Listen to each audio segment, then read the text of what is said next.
Assalamualaikum warahmatullahi wabarakatuh. Selamat datang kembali teman-teman di channel Ciku Ciku Wadrat. Nah, di sini kita akan membahas analisis yang kedua. Setelah kemarin kita membahas ANOVA, jadi itu kan ANOVA kita mau membandingkan antara satu perlakuan dibandingkan dengan perlakuan-perlakuan yang lain, apakah ada yang lebih baik kayak gitu ya. Nah, sedangkan kita akan bergeser analisisnya ke analisis regresi.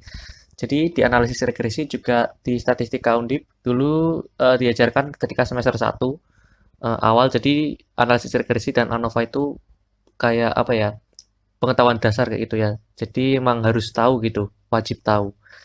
Nanti pengembangan modelnya regresi itu banyak sekali. Ada regresi Poisson, regresi spasial, dan wah itu banyak sekali lah, ada regresi yang non parametrik.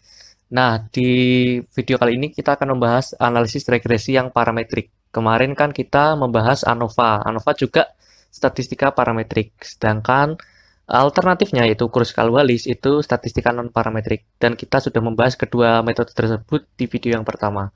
Nah, di sini kita akan membahas analisis regresi parametrik linier berganda. Jadi, regresi kali ini regresi linier ya. Kemudian kita akan melihat case-nya langsung. Kita mempunyai 25 observasi kayak gitu. Jadi kita mau lihat nih apakah jumlah unit barang dan juga jarak itu antara satu kota ke kota yang lain itu mempengaruhi waktu pengiriman barang tersebut kayak gitu. Jadi kita mempunyai variabel dependent yaitu waktu pengiriman, variabel terikatnya yaitu waktu ya. Kemudian variabel yang independennya atau variabel bebasnya yaitu X1-nya jumlah unit dan X2-nya jarak. Nah, apa sih tujuannya kita menganalisis regresi? Jadi kita dengan analisis regresi kita akan tahu gitu apakah variabel bebasnya itu berpengaruh terhadap variabel terikatnya kayak gitu. Dan juga bagaimana hubungannya, apakah positif atau negatif. Maksudnya misalkan jumlah unit itu semakin banyak, waktu pengiriman jadi berat kan, jadi lebih lambat kayak gitu, mungkin kayak gitu ya. Itu asumsinya. Nah, di regresi sendiri selain mendapatkan hubungan sebab akibat kayak gitu, kita juga bisa tahu modelnya. Jadi kita bisa memprediksi nantinya ketika kita punya barang berapa, jarak kotanya berapa, kira-kira nanti waktu pengiriman barang tersebut kira-kira secepat apa gitu ya. Misalkan kita punya 50 ton apa ya, ikan gitu ya. Terus jarak antara kota A ke kota B sekian kilo. Nah, kita bisa memprediksi nanti waktu pengirimannya itu seberapa lama kayak gitu. Itu salah satu keunggulan regresi. Nah, apabila kita cuma pengen tahu hubungan sebab akibat, maksudnya kekuatan kedua variabel misalkan antara jumlah unit dan waktu pengiriman, mereka itu saling berkorelasi seberapa besar itu nanti kita bisa menggunakan analisis korelasi seperti Spearman, Pearson atau Kendall. Tapi kalau kita mau tahu hubungan antara variabel bebas terhadap variabel terikatnya, plus kita dapat modelnya juga, nanti kita akan menggunakan analisis regresi kayak gini. Nah, oke, langsung aja kita langsung ke R. Di sini saya nggak akan ngitung manual kayak yang kemarin ANOVA karena tentu terlalu banyak. Pemodelannya terlalu rumit dibandingkan ANOVA yang kemarin. Meskipun ini regresi linear yang sederhana. Meskipun sederhana ya, tapi cukup banyak nanti perhitungannya. Nah, di sini kemarin kan kita melakukan import data dari file LSX ekstensinya atau file Excel. Nah, kalau pada case kali ini saya akan mencoba menggunakan input secara langsung di R-nya. Saya menggunakan ini ya, waktu sama dengan C dalam kurung kayak gitu. Ini merupakan vektor, jadi saya menggunakan input, ini jangan lupa ya, kasih C kayak gitu ya. C ini sepertinya untuk menginput kolom gitu, bukan C untuk cinta ya. Nah, kemudian jangan lupa untuk desimal menggunakan titik di R. Kemudian separated-nya itu pemisahnya pakai koma. Nah, kayak gitu. Kemudian ini kalau kalian memberi nama variabel jangan diberikan spasi. Tapi kalau kalian pengen ada pemisahnya, kalian bisa menggunakan underscore kayak gitu ya. Kita langsung input waktu, jumlah unit, dan jarak. Duh, jadi teringat lagunya Virsa ya. Aku kesal dengan jarak kayak gitu ya. Kemudian saya akan membuat data frame.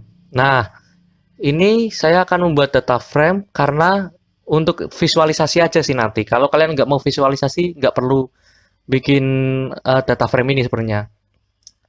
Jadi kita akan menggabungkan antara waktu, jumlah unit, dan jarak dalam satu tabel kayak itu. Ya kita kayak gini kan. Nah kemudian kita mau lihat tuh data frame kita ya, kita view aja. Jangan lupa V-nya gede, kalau nggak gede nggak mantap, alias nggak jalan ding. Ini dataku ya jalan lah. Waktu, jumlah unit, dan jarak ada 3 kolom atau 3 variabel. Ke bawahnya ada 25 ya, 25 observasi. Kemudian str ini untuk melihat struktur datanya. Kita lihat numerik, numerik, numerik. Oke, sudah benar semua. Kalau masih ininya faktor atau karakter kayak gitu, itu berarti kalian harus ubah dulu menjadi numerik kayak gitu. Nah, kita menggunakan library ggplot. Jadi kalian nggak perlu library pun nggak apa-apa. Nanti kalian bisa langsung ketik plot x, y kayak gini misal ya. Itu udah bisa jalan, tapi secara visual kurang menarik, nggak ada warnanya pula. Nah kalian bisa setelah ini di run akan jalan ggplotnya. Tapi kalau kalian belum punya silahkan diinstal kayak kemarin caranya, install.package atau ke toolbar packages ini. Kemudian install. Saya kembali ke apa ini namanya toolbar plots karena kita mau lihat plots. Kita menggunakan ggplot dalam kurung nama datanya, terus estetiknya apa, kemudian x-nya apa, y-nya apa. Ini tambah geom point dan geom smooth karena kalau nggak ditambahin kayak gini nggak muncul apa-apa.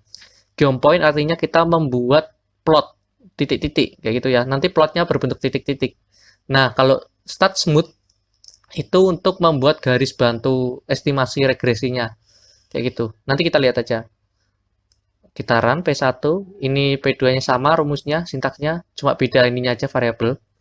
Kita grid ekstra. Kenapa? Karena kita mau membuat sebuah gabungkan gitu loh. Kalau kalian jalankan ini masing-masing P1 sama P2, nanti kalian munculnya di bagian sini akan apa namanya satu doang gitu loh. Kalau grid ekstra kayak ini, grid arrange, nanti kalian akan menampilkan dua gambar sekaligus. Nah ini ya di kanan saya, di bagian kanan bawah. Nah muncul sekilas ada hubungannya antara jumlah unit terhadap waktu ini sangat tinggi sekali kayaknya korelasinya. Sedangkan ini agak goyang inul ya, agak apa namanya ya, agak berbelok-belok simpang kelok kelok 9 Egi Melgiansyah, Egi Maulana Fikri. Nah ini biasanya kalau agak berkelok-kelok gini korelasinya kurang kuat. Tapi kalau udah 45 derajat ini, wah luar biasa kuat sih ini. Kayak gitu ya secara kasarnya. Nah kemudian kita menggunakan regresi kayak gini aja nih. Ini sintak yang sangat powerful sekali. LM dalam kurung nama variabel dependennya dulu di sini. Kemudian ini apa ini ya? Kayak cacing kumis gini ya. Simbol di atasnya tab itu loh. Nah, kemudian diregresikan dengan jumlah unit dan ditambah jarak kayak gitu. Nah, kalau ini kan LM. LM itu linear model. Kalau kemarin kan AOV kan. Kayak gitu, ANOVA. Kita run. Kemudian kita summary. Nah, kita summary kan kita summary, kita bisa melihat modelnya itu. Jadi kita lihatnya di sini estimate ya. Ini interceptnya 2,26, ini jumlah unit 2,74, ini jaraknya 0,01. Itu kayak saya tulis di PPT. Jadi modelnya kayak gini. Y topi sama dengan 2,26 tambah 2,274 ditambah 0,0125 kayak itu. Ini miliknya X1, ini miliknya X2. Jadi X1-nya sendiri adalah jumlah unit ya. Nah, kemudian ininya X2-nya jarak kayak itu. Nah, apa yang perlu kita lakukan terlebih dahulu untuk membaca output kayak gini ya, gitu. Yang pertama kita itu dalam regresi kita mau melihat ininya dulu, uji signifikansi parameternya dulu. Nah, kita melakukan uji F. Kenapa dinamakan uji F? Karena distribusinya F. Nah, kita melihat di sini F statistik sekian. Nah, tapi karena di sini nggak ada F tabel, kita melihat P value-nya aja. Apabila P value-nya itu kurang dari 0,05 atau 0,01. Nah, nilai 0,05 atau 0,01 itu adalah taraf signifikansi atau taraf kesalahan yang diinginkan peneliti. Misalkan peneliti ingin penelitiannya itu maksimal salahnya 5%. Ya udah berarti P value-nya cut off-nya 0,05 alfanya. Jadi nek ininya P value-nya kurang dari 0,05 kayak itu ya. Berarti signifikan. Berarti ada nih hubungan antara jumlah unit dan jarak secara simultan ya, terhadap si Y-nya itu. Tadi apa tadi? Waktu ya. Nah, kayak gitu. Kemudian kita melihat uji T, setelah uji F, sekarang uji T gitu. Nah, kita melihat ininya, probability ini. Nah, yang 0,04 kurang dari ini ya, dan 0,01. 0,0001. Nah, jadi kita akan melihat bintangnya. Kalau ada bintang, ini life hack aja sih. Kalau ada bintang berarti signifikan ya. Atau sama kayak tadi, misalkan ininya nilainya kurang dari 0,05 berarti signifikan. Berarti kan misal nih yang ini kurang dari 0,05 berarti jarak berpengaruh terhadap si Y waktu. Jumlah unit sama karena kurang dari 0,05 berarti berpengaruh terhadap waktu. Tapi apabila jumlah unitnya lebih besar dari 0,05 tapi jaraknya kurang dari 0,05 berarti yang berpengaruh cuma si jarak kayak gitu ya. Intercept itu apa? Intercept itu konstanta. Kalau dilihat di modelnya itu ini ya, nggak ada hubungannya sama variabel X1 jumlah unit atau variabel X2 jarak. Jadi dia itu konstanta aja. Ini intercept. Kalau kalian pengen menghilangkan intercept bagaimana? Ya udah, kalian tinggal tambahkan min 1 dalam model LM-nya ini. Tambahkan min 1. Nah, kita lihat ya coba ya. Saya namakan model 2 ini biar nggak sama. Summary, nah udah nggak ada intercept-nya, cuma 2 ini tok. Kayak gitu. Nah, kalian bingung mungkin ya, kalau kenapa konstantanya dihilangkan, kenapa kadang nggak dihilangkan intercept-nya gitu ya.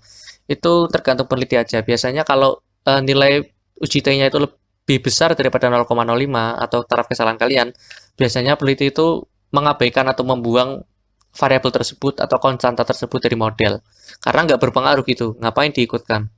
Kayak gitu ya. Terus regresi ini kan regresi linear yang berganda tapi parametrik ya termasuknya ya, bukan non parametrik. Sehingga kita perlu namanya asumsi kayak kemarin. Nah, uji asumsi yang pertama kita akan melakukan uji normalitas, tapi kita harus mengekstrak dulu residualnya. Caranya kayak ini, residu sama dengan residual dari model, kayak gitu ya. Atau juga bisa residu sama dengan model dolar residual, resid kayak gitu ya, sama aja. Nah, kita udah jalankan, kita udah dapat residualnya, terus kita kiki norm, itu berarti kita membuat plot QQ kayak gitu dari si residual. Jadi yang normal itu bukan datanya ya, tapi residualnya yang harus normal. Residual itu sisa atau error. Nah, kita lihat, kita zoom. Nah, kalau kiki plotnya itu membentuk ya hampir 45 derajat lah, itu biasanya berdistribusi normal. Atau enggak, kita bisa melakukan beberapa uji lain, kayak misalkan Kolmogorov Smirnov, Shapiro-Wilk, atau Jarque-Bera kayak itu ya. Tapi di sini saya menggunakan Kolmogorov Smirnov. Di R sendiri pakainya KS.test kayak gitu. Nah, residualnya terus PNOP-nya yaitu kita samakan dengan probabilitas dari si distribusi normal. Kita lihat KS.test kayak itu ya. Nah, karena nilainya 0,97, ini lebih besar dari alfa. Lagi-lagi kita itu selalu bermain dengan alfa ya. Kita melihat bahwa nilainya lebih besar dari 0,05 sehingga asumsinya terpenuhi, distribusinya normal. Yang nggak normal hubungan kita. Kemudian uji homoskedastisitas. Kita harus menggunakan library LM-test karena saya akan menggunakan uji Brugge-Pagan ya. Kita run library. Kemudian BP test itu Brugge-Pagan test. Nilainya lebih besar dari 0,05 sehingga homoskedastisitas terpenuhi. Nah, kalian bisa menggunakan uji yang lain kayak uji Park salah satunya ya. Kayak gitu. Itu nggak butuh library sih. Kemudian kita asumsi yang ketiga. Emang asumsinya banyak, syaratnya banyak kayak gimana ya? Emang kayak gitulah. Namanya statistika parametrik. Kita menggunakan DW test. DW itu Durbin-Watson. Durbin-Watson test. Oh, ini model ya harusnya ya. Itu. Karena ininya model. Kita run. Nah, hasilnya 0,55. Berarti nggak ada autokorelasi. Biasanya dilihatnya dari ini sih. Kalau ini mendekati 2 berarti asumsi terpenuhi. Atau ininya lebih besar dari 0,05, berarti terpenuhi asumsi kayak gitu. Nah, yang terakhir, karena ini regresi berganda, kita butuh uji asumsi non multikolinearitas. Kalau variabelnya satu ya, jomblo ya, nggak perlu itu uji multikolinearitas. Kita menggunakan library char, terus VIF ya, terus VIF model. Oke, kalau nilainya kurang dari 10 biasanya, patokannya 10 aja deh. Kalau kurang dari 10 biasanya itu udah nggak ada multikolinearitas. Nah, kalau ada multikolinearitas gimana? Biasanya kita cara paling gampang ya, salah satu variabelnya dibuang. Kayak gitu, karena redundansi gitu loh. Antara jumlah unit dan jarak, misalkan lebih dari 10, ngapain? Ong itu sama aja gitu loh. Pokoknya harus dibuang salah satu biar nggak bentrok mereka. Kayak gitu aja sih.